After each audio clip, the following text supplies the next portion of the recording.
Hi guys, once again welcome to my channel, and in this video I'm going to discuss this question. This question was asked in 2015 JEE advanced paper, and this question is related from the gravitation chapter.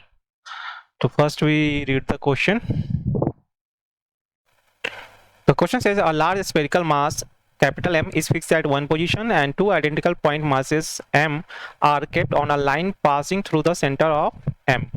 The point masses are connected by a rigid massless rod of length L, and this assembly is free to move along the line connecting them.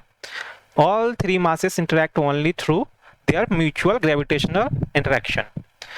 When the point mass near to M is at a distance of r equal to 3L from M, capital M, the tension in the rod is 0.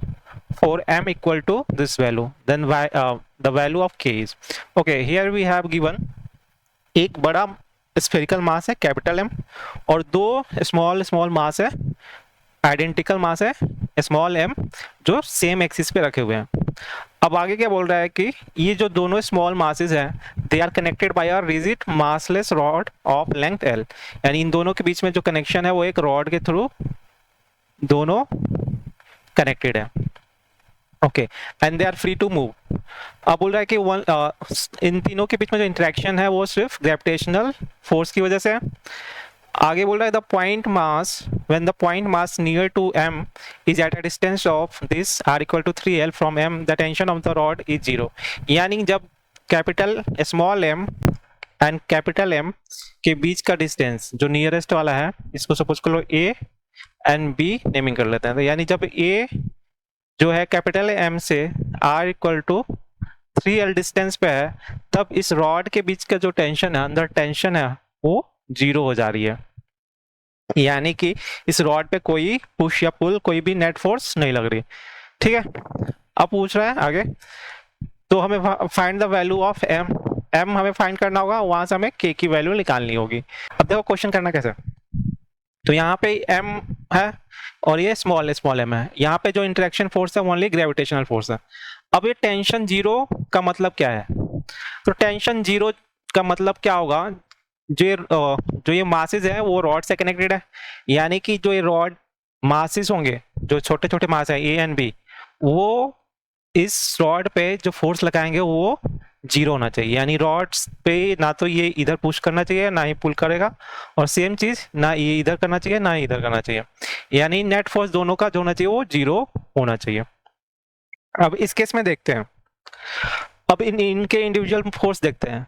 अगर ए के लिए for a, तो ए पे जो force का direction होगा, capital M इसके left में है और इंटरेक्शन फोर्स है, ग्रेविटेशनल फोर्स है, तो यानी कि ये कैपिटल एम क्या करेगा, उसको अपने इधर खींचे, अपनी तरफ खींचेगा, यानी लेफ्ट पे फोर्स लगेगा।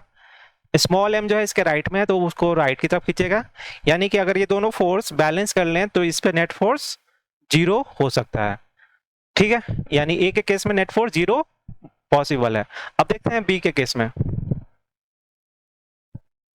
बी के केस में देखेंगे तो कैपिटल एम और स्मॉल एम वो दोनों क्या है, इसके लेफ्ट के साइड है, यानी कि कैपिटल एम भी इसको लेफ्ट में खींच रहा होगा और स्मॉल एम भी क्या करेगा, लेफ्ट में खींचेगा। तो दोनों जब लेफ्ट में खींचेंगे तो डेट मीन्स कोई भी अपोजिंग फोर्स है नहीं, इसके नहीं है ना, तो क्या होगा, ये इस पे नेट फोर्स 0 नहीं होने वाला, यानी 0 फोर्स कभी इस पे पॉसिबल नहीं हो सकता। यानी कि हम जो मान रहे थे कि नेट फोर्स दोनों पे 0 होगा तब जाके इस पे कोई टेंशन नहीं होगी, तो ये सिचुएशन नहीं हो सकती। अब इस पे नेट फोर्स 0 नहीं हो सकता, इस पे पॉसिबल है, तो डेट मीन्स कि ये वाला मास तो मूव करेगा ही करेगा, और ये मूव करेगा तो ये इसको धक्का देगा इधर उधर कहीं, और ये रॉड मोशन में रहेगा, यानी कि स्टेशनरी कंडीशन पॉसिबल नहीं है। तो स्टेशनरी कंडीशन अगर पॉसिबल नहीं है तो उस केस में टेंशन यहाँ 0 नहीं हो सकता, यानी स्टेशनरी कंडीशन में इस पे कभी भी रॉड पे टेंशन 0 नहीं हो सकता। तो टेंशन 0 कब होगा, तो टेंशन 0 का कंडीशन ये बनेगा जब ये एक्सेलरेटेड मोशन हो, यानी कि ये दोनों क्या कर रहे हो, एक्सेलरेट कर रहे हो, मोशन में हो।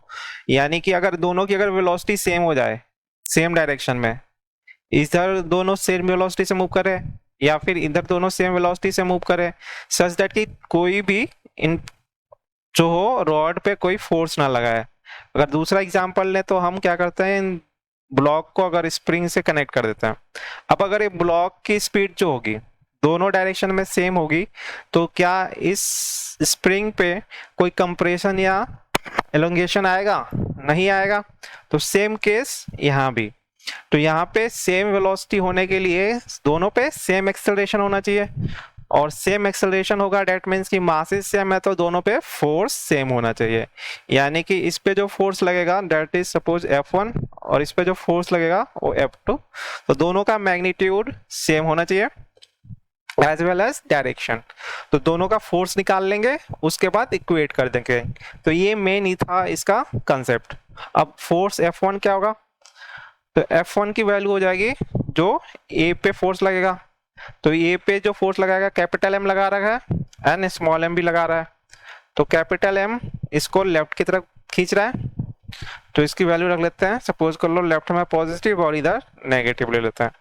तो ये हो गया जी कैपिटल एम स्मॉल एम, और डिस्टेंस ये कितना था 3L। तो ये हो गया 3L का स्क्वायर माइनस ये वाला बी जो होगा वो तो ए को अपनी साइड खींचेगा यानी राइट में जाएगा, इस वजह से माइनस एम स्क्वायर और डिस्टेंस हो गया एल स्क्वायर। ये हो गया F1। F2 में क्या होगा? बी पे जो फोर्स लग रहा है तो बी पे दोनों क्या करेंगे लेफ्ट में ही खींच रहा है यानी कि जी एम इसका डिस्टेंस हो जाएगा 4L